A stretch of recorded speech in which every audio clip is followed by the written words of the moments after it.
गांव में रहती थी एक चुड़ैल, लेकिन इस बात से गांव के लोग अनजान थे।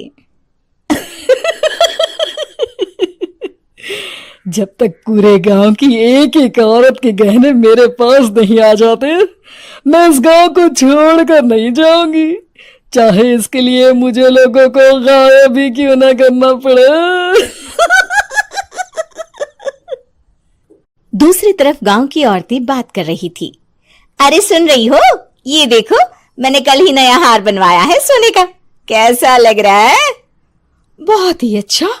अच्छा है ना, पहले तुम पहनो, फिर शादी में अपनी होने वाली बहू को दे देना। और क्या, सोने चांदी का यही तो फायदा है, जितना पुराना उतना महंगा। लेकिन एक एक पैसा बचाकर ये लेना सच में बहुत मुश्किल हो रहा था मेरे लिए। तभी वहां पहली का पति आ जाता है।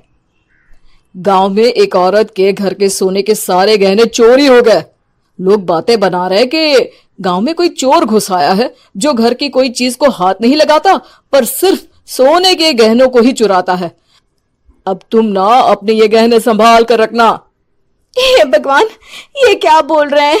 ये तो वही बात हो गई कि गांव बसा नहीं और लुटेरे पहले आ गए। दूसरी तरफ गांव के ही एक घर में रंजना रहती थी। उसके पति का गांव में चाउमीन का ठेला था।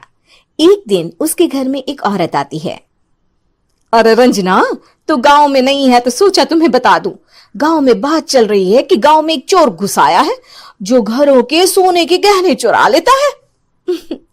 अरे मैं तो सिर्फ ये कान की छोटी सी बाली ही सोने की पहनती हूँ, बाकी गहने तो मैंने गांव के बैंक में लाकर रखे हैं। ये क्या होता है? ना बाबा ना, हमारे गांव की औरतें तो गहने अपने पास ही रखती है। जब कहीं जाना हो तो बस अलमारी से गहने निकालो और पहन लो। दूसरी तरफ एक औरत हाथ में टोटके वाली छोटी सी गुड़िया लेकर घर में चली आती है। अरे कोई है? घर की औरत है क्या? क्या है ये गुड़िया?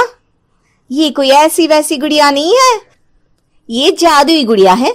इसको घर की अलमारी में रखना।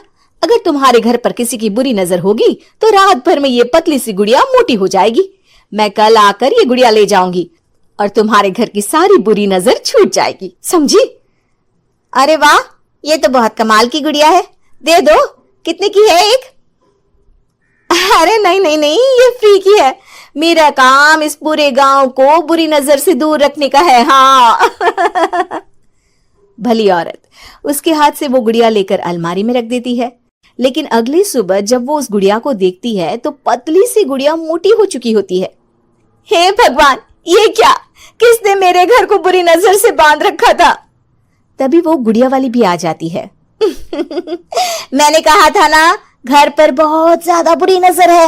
लाओ, ये गुड़िया मुझे दे दो। औरत वो गुड़िया उठाकर उसे दे देती है।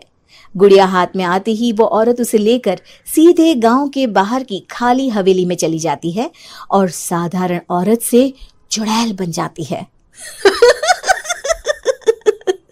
अरे पगली, गांव वाली इस गुड़िया के पेट में तेरे घर के सारे गहने हैं। इतना बोलकर वो गुड़िया को फाड़ देती है और सारे गहने निकाल लेती है। वहीं दूसरी तरफ, हे भगवान, मेरे घर के सारे गहने चोरी हो गए। उस औरत के घर के आसपास लोगों का जमावड़ा हो जाता है और लोग बातें करने लगते हैं। लो जी, ये भी घर गया। पता नहीं कौन चोर है जो इतनी होशियारी से गहने चुरा लेता है। कुछ समझ में नहीं आ रहा कि कौन है। लोग तो घर से कहीं जाते भी नहीं है, न ताला लगे न घर खाली हो, फिर भी रातों रात गहने चोरी हो जाते हैं। अरे हम तो कहते हैं लोगों को बारी बारी चौकीदारी करनी चाहिए, चोर को तो पूरे गांव वाले मिलकर पकड़ ही लेंगे। लोग बारी बारी घरों की चौकीदारी भी करते हैं, लेकिन चोरी होने का सिलसिला रुकता ही नहीं। फिर एक दिन रंजना के पड़ोस से भी रोने की आवाज आती है। अरे आज ही घर की बुरी नजर उतरी और आज ही सारे गहने भी चोरी हो गए। कैसी बुरी नजर? क्या हुआ था? तभी वहां उस औरत का पति भी आ जाता है जिसके घर में गहनों की चोरी हुई थी। हाँ, मेरी बीवी ने भी किसी गुड़िया को घर में बुरी नजर उतारने के लिए रखा था, लेकिन अगले दिन गहने चोरी हो गए। अब रंजना को कुछ कुछ बात समझ में आ जाती है। वो गांव वालों से कहती है, देखिए अब आप लोग चिंता ना करें, जल्द ही चोर पकड़ा जाएगा। उस नजर उतारने वाली गुड़िया को आज मेरे घर कोई भेज देना। फिर क्या था, चुड़ैल को लोग रंजना के घर भेजते हैं। पहली बार देखा है कोई खुद लुटने को तैयार बैठा है। तो तू है जिसे घर की बुरी नजर उतारनी है? ये ले गुड़िया, ये सुबह तक मोटी हो गई तो समझो तुमको और तुम्हारे घर वालों को नजर लगी है। हाँ हाँ, मैंने काफी सुना है। तुम ये गुड़िया मेरे घर छोड़ देना। अरे क्यों नहीं, कल सुबह आऊंगी जब गुड़िया तुम्हारे घर की सारी बुरी नजर लेकर मोटी हो जाएगी, ठीक है? अब क्या था, रात को रंजना ने पूरी नजर गुड़िया पर रखी। वो अपने पति और गांव के कुछ लोगों को घर की खिड़की से घर के अंदर नजर रखने को कह देती है, और फिर जो नजारा सब देखते हैं वो हैरान करने वाला होता है। गुड़िया धीरे से अलमारी खोलकर बाहर आती है। अलमारी के सारे गहने लेकर घर में जहां जहां गहने होते हैं वो लेकर अपने मुंह से खा जाती है। वो जितने गहने खाती उतनी ही मोटी हो जाती और फिर अलमारी में बंद हो जाती है। गांव वाले डर के मारे वहीं बेहोश हो जाते हैं। लेकिन सुबह जब वो औरत गुड़िया लेने आती है, रंजना उसका सामना करती है। ये देखो, गुड़िया कितनी मोटी हो गई है। लगता है मेरे घर में बहुत लोगों की नजर लगी है। लाला, ये गुड़िया मुझे दे दे। अरे बहुत कीमती गुड़िया है ये। तेरे घर की सारी बुरी नजर मैं गांव के बाहर वाली हवेली में फेंक आती हूँ। शाम को फिर लोगों के घर इसे लेकर जाना है ना। इसमें तो मेरी जान बसती है, जान।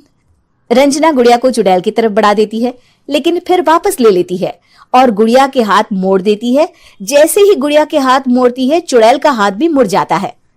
अच्छा, तो ये वो गुड़िया है जिसमें तुम्हारी जान बसती है। अब सुन चुड़ैल, तेरी सारी हकीकत सबके सामने आ गई है। या तो गांव वालों के गहने लौटा दे, नहीं तो मैं इस गुड़िया की गर्दन मोड़ दूंगी। चुड़ैल डर जाती है। अरे नहीं नहीं, मेरी गुड़िया दे दो, मैं सबके गहने वापस कर दूंगी। ठीक है, अब भी जा और सबके सारे गहने वापस कर। चल निकल यहां से। चुड़ैल सबके गहने लौटा कर रंजना के पास आती है। ला दे मेरी गुड़िया रंजना, इसके अंदर के गहने निकाल ले, लेकिन गुड़िया वापस दे दे। लेकिन रंजना जानती थी कि जैसे ही गुड़िया चुड़ैल को देगी उसकी शक्ति वापस आ जाएगी। चुड़ैल, तू तो चुड़ैल ही रहेगी, ये मैं जानती हूँ। अरे नहीं नहीं नहीं, मैं गांव छोड़कर चली जाऊंगी, किसी को परेशान नहीं करूंगी, वादा करती हूँ मैं। लेकिन रंजना उसकी एक बात नहीं सुनती और गुड़िया का सर उसके शरीर से अलग कर देती है। चुड़ैल सर अलग होती ही गायब हो जाती है। गांव वाले रंजना के साहस और बुद्धि की खूब प्रशंसा करते हैं।